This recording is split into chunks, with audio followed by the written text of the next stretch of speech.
For many men over 50, prostate health becomes a central concern, almost a barometer of their own vitality.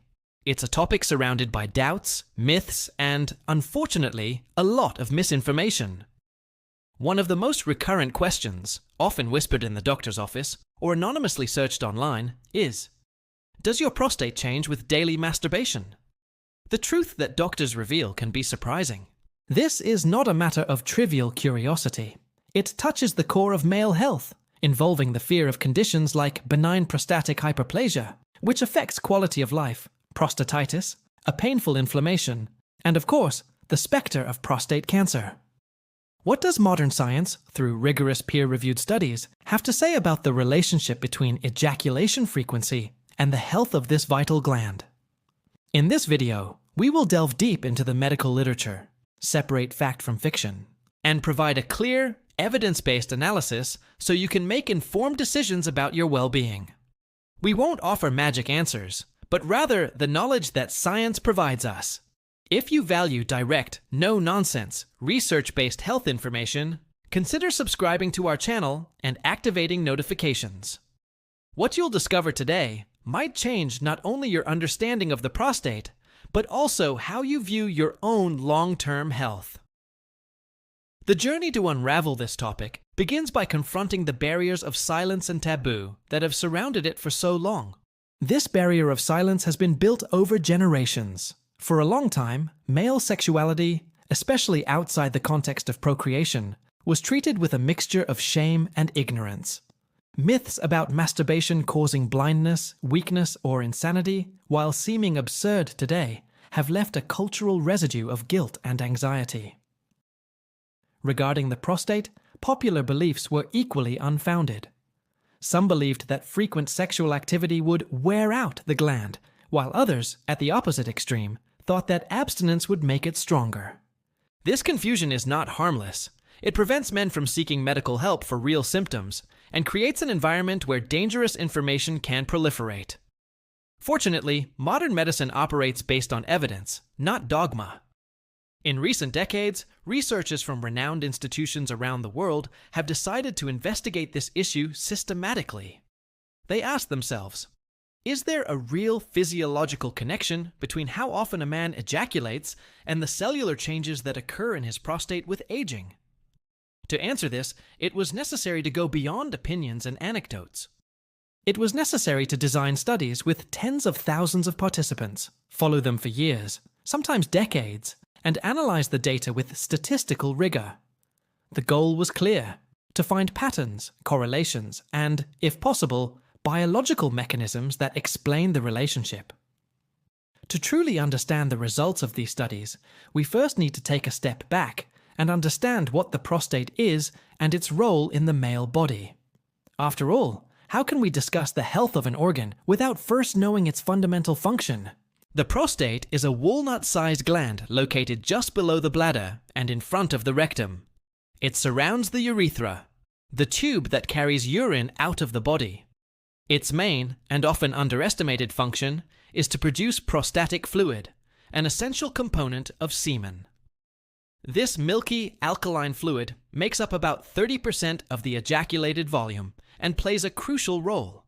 It nourishes and protects sperm, helping to neutralize the acidity of the female reproductive tract, thus increasing the chance of fertilization. The prostate is constantly producing this fluid. It's a continuous process. And this is where the main scientific theory on the subject, known as the prostatic stagnation hypothesis, comes into play. The idea is relatively simple to understand. The prostate, like any gland, needs to expel its secretions. If ejaculations are infrequent, this prostatic fluid can remain stagnant in the gland's small ducts for longer. The hypothesis suggests that, over time, the chemical composition of this stagnant fluid may change. Potentially carcinogenic substances, whether from the body's own metabolism or from external sources, could accumulate. Furthermore, stagnation could lead to the formation of small crystals, called amyloid bodies, which can cause low-grade chronic inflammation. Chronic inflammation is a known risk factor for the development of various types of cancer, including prostate cancer. Therefore, according to this theory, each ejaculation would act as a flush, or cleaning of the prostatic ducts, removing these potentially harmful substances and reducing inflammation. This is a biologically plausible and elegant theory. But a theory, however logical it may seem, needs to be tested in the real world. And that's precisely what large epidemiological studies set out to do. One of the most cited and robust studies on this topic was conducted by researchers from the Harvard School of Public Health and published in highly prestigious medical journals, such as European Urology. It is a prospective cohort study, meaning scientists followed a large group of healthy men over an extended period to observe who would develop the disease. In this case, they followed nearly 32,000 healthcare professionals for almost 2 decades. Participants completed detailed questionnaires about their lifestyle and medical history, including questions about their average ejaculation frequency at different stages of life. Over the 18 years of follow-up, researchers recorded all new cases of prostate cancer diagnosed in the group. The results were impressive and consistent. Men who reported the highest ejaculation frequency, defined as 21 or more times per month, had a significantly lower risk of developing prostate cancer compared to those who ejaculated less frequently, 4 to 7 times per month. The risk reduction was approximately 20%. It is important to note that this association was observed for both low-grade and high-grade prostate cancer, and it remained statistically significant even after researchers adjusted the data for other known risk factors, such as diet, family history, and PSA screening. Other studies, conducted in different populations around the world, found similar results, reinforcing the consistency of this association. The message seemed clear. A higher number of ejaculations throughout adult life was linked to a lower probability of being diagnosed with prostate cancer. However, in science, an association, even a strong one, is not the end of the story. It's the beginning of an even more important question. This crucial question is, does frequent ejaculation cause the reduced risk, or is it merely a marker of something else? This is the famous correlation versus causation dilemma, one of the most important and often misunderstood concepts in interpreting health studies. A correlation means that 2 variables move together. In this case, as ejaculation frequency increases, the risk of prostate cancer decreases.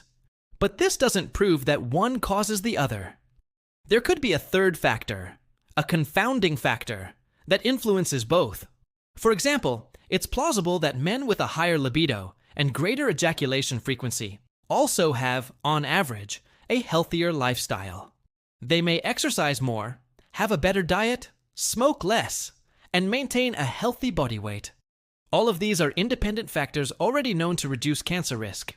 The Harvard study attempted to control for these factors, but it's almost impossible to control for all variables in a person's life. Another significant limitation of these studies is that they rely on self-reporting.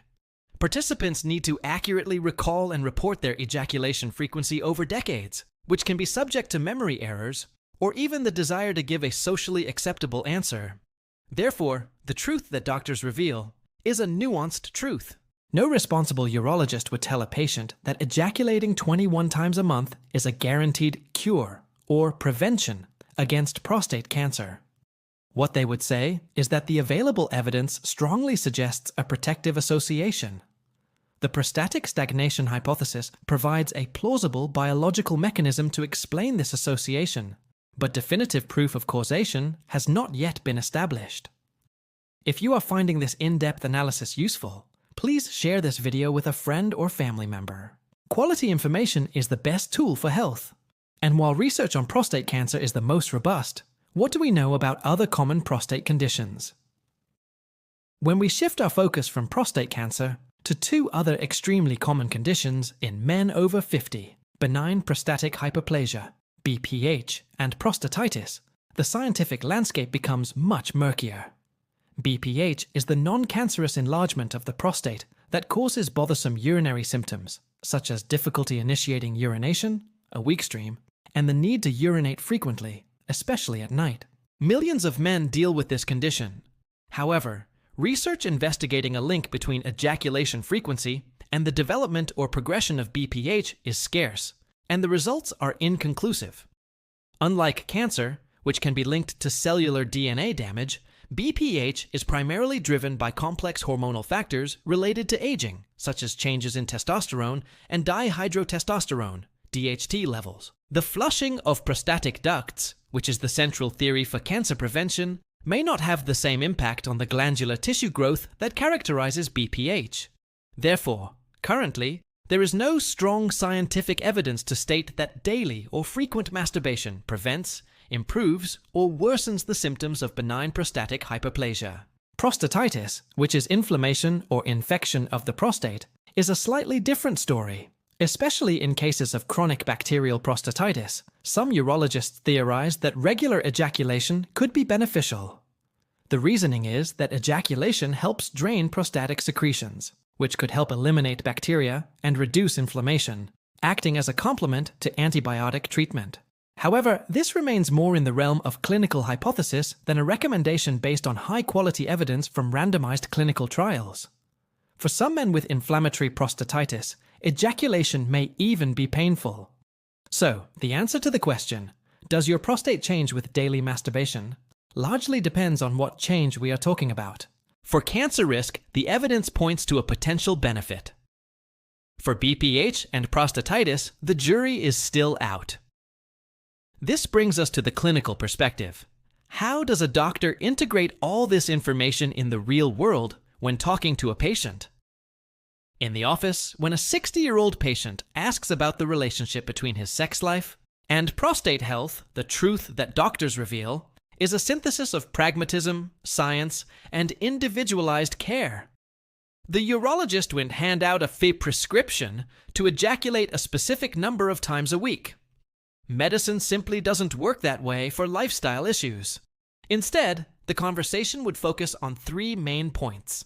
First, reassurance. Many men carry residual anxiety that masturbation could be harmful to the prostate. The doctor would use the studies we've discussed to demystify this. He would explain that, far from being harmful, regular sexual activity, including masturbation, is not only safe for the prostate, but the best available evidence suggests it may be associated with a lower risk of prostate cancer. This information alone can be a great relief. Second, context. The doctor would put this information into the correct perspective. He would emphasize that ejaculation frequency is just one small piece of a much larger puzzle of prostate health. Factors like family history, ethnicity, diet, exercise, and maintaining a healthy weight have a much more proven and significant impact. The message would be, it's great that there might be this additional benefit, but it doesn't replace the cornerstones of prevention and healthcare. You can't compensate for a poor diet and sedentary lifestyle with sexual activity. Third, focus on what is controllable and clinically validated. The conversation would inevitably turn to actions that have an indisputable impact. The importance of regular screening through PSA testing and digital rectal exams, as recommended for the patient's age group. He would discuss symptoms to watch out for, and the importance of reporting any changes to the doctor. In short, the doctor's perspective is to use this information not as a therapy, but as an educational tool to open a broader dialogue about a healthy lifestyle and the importance of preventive medical follow-up. So, what is the practical application of all this for you, a man over 50 concerned about his health? The safe and effective implementation of this knowledge is not to create an ejaculation goal, but rather to integrate this information into a holistic and proactive approach to your well-being. The first step is to understand that sexual health is a part of overall health, not something separate. If sexual activity, whether with a partner or alone, is something that brings you pleasure and well-being, you can continue to practice it with the confidence that you are not harming your prostate and may in fact be contributing to its long-term health. There's no need to force a frequency that isn't natural for you. The stress and anxiety of trying to meet a quota would be counterproductive. The second, and most crucial step, is to focus on the pillars of prostate health that are supported by decades of unquestionable research. This includes a diet rich in fruits, vegetables, and healthy fats. Foods like tomatoes, rich in lycopene, cruciferous vegetables like broccoli and cauliflower, and omega-3 sources like salmon have been consistently associated with better prostate health. Regular physical activity is another pillar. Aerobic exercises, such as walking, running, or swimming, help maintain a healthy weight and reduce inflammation throughout the body, including the prostate. Maintaining a healthy body weight is fundamental, as obesity is a known risk factor for more aggressive forms of prostate cancer. Finally, the safest implementation of all is to establish a partnership with your doctor. Get your routine checkups, be honest about your symptoms and lifestyle, and ask questions. The information we are sharing here is powerful, but its true value is as a catalyst for an informed conversation with a professional who knows your health history. We've reached the end of our in-depth analysis of the question, does your prostate change with daily masturbation? The truth that doctors and science reveal is, as is often the case in medicine, complex and nuanced. There isn't a simple yes or no answer. What we've found is that there is a consistent and statistically significant association in large population studies between a higher ejaculation frequency throughout adult life and a reduced risk of developing prostate cancer, possibly due to the flushing of prostatic ducts of potentially harmful substances. However, it's crucial to remember that correlation does not imply causation, and this practice should not be seen as a medical intervention or a guarantee of prevention. For other conditions, such as BPH, the link is practically non-existent, and for prostatitis, it remains theoretical. The most important message you should take away from this video is not a magic number of ejaculations per month. It is the understanding that your health is in your hands through conscious lifestyle choices and regular medical follow-up. A healthy diet, physical exercise, weight management, and preventive screenings are the most powerful and proven tools you have to protect your prostate health. The information about ejaculation frequency serves as an additional layer of knowledge, which can reassure you and be part of an overall picture of well-being, but it should never replace the fundamentals. And here comes our final and most important disclaimer. This video is for informational and educational purposes only. It does not constitute medical advice and does not in any way replace a consultation with a urologist or other qualified healthcare professional. If you have any concerns about your prostate or your general health, please schedule an appointment with your doctor. We would love to hear your questions in the comments below, but remember to also discuss them with your healthcare provider. Take care.